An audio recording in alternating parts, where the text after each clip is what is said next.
আপনি কি জানতেন না যে আপনার মা এখানে আয়না ঘর বানাইছে? আপনি জানতেন কিনা যে গোলাম আজম মারা গেল, ন্যাচারালি মারা গেছে সে। গোলাম আজমের ছেলে ব্রিগেডিয়ার আজমি যে আয়না ঘরে ছিল 12-14 বছর যাবো, সেটা আপনারা জানেন না? মীর কাসেমের মৃত্যুদণ্ড হইল আন্তর্জাতিক ট্রাইব্যুনালে, তার ছেলেকে 8 বছর ধরে আয়না ঘরে রাখছে কচু খেতে কি ডিজেফে আটক। আপনি জানতেন না? ফিল করছেন কখনো? এখন আপনি এখানে বসে বসে উস্কানি দিচ্ছেন, কিচ্ছু হবে না। পৃথিবীতে এই নজির নাই স্বৈরাচার ফেরত গেছে দেশ থেকে পলায়ন পর আবার এসে কোন ক্ষমতায় বসছে। দেশে থেকেই তো বসতে পারে নাই হুসেন মোহাম্মদ এরশাদ। তার পতন হওয়ার পর সে কি আর ক্ষমতায় আসছে? নো। আপনার মা আর তারেক জিয়ার মা এদের চামচাগিরি করেই তাকে আবার বাঁচতে হয়েছে এবং শেষ পর্যন্ত মারা গেছেন। আর তার দল যেটা আছে লেজের বৃত্তি করতেছে।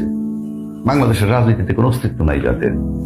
স্বৈরাচার একবার ফেরত আসলে লিখে রাখেন যত পদের কথা কেন, আর কাজ হবে না। আপনারা পুলিশ মেরেছে ছাত্রদেরকে আপনাদের নির্দেশে, আপনারা এখন ওখানে বসে কি বলছেন?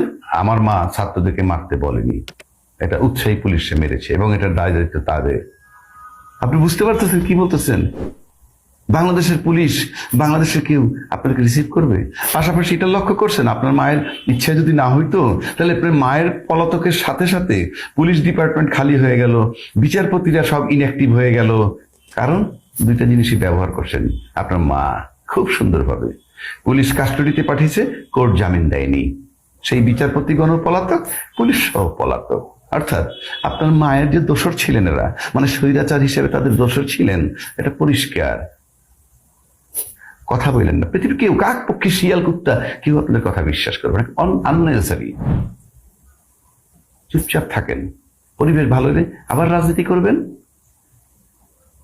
সবশেষে বলি, মানে ক্ষমতালোভী এবং অর্থলোভী রাজনীতিবিদগণ আর কি, মানে যে সমস্ত রাজনীতিবিদ রাজনীতির দাবিদার যে আমি রাজনীতিবিদ, এরকম ক্ষমতালোভী অর্থলোভী রাজনীতিবিদগণ হন মিথ্যুক, বিশ্বাসঘাতক এবং নির্লজ্জ।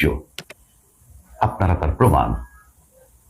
আপনি এই যে ঘটনাগুলো বললাম তার থেকে প্রমাণ করে দিচ্ছি আপনাদের মিথ্যুক, বিশ্বাসঘাতক, নির্লজ্জ। মিথ্যুক কিভাবে? পদত্যাগ করেননি আপনার মা বলছেন, আবার বলছেন 90 দিন পর নির্বাচন দিতে হবে। তো পদত্যাগ যিনি করেননি তার আপনার 90 দিন পর কার কাছে নির্বাচন চান আপনি?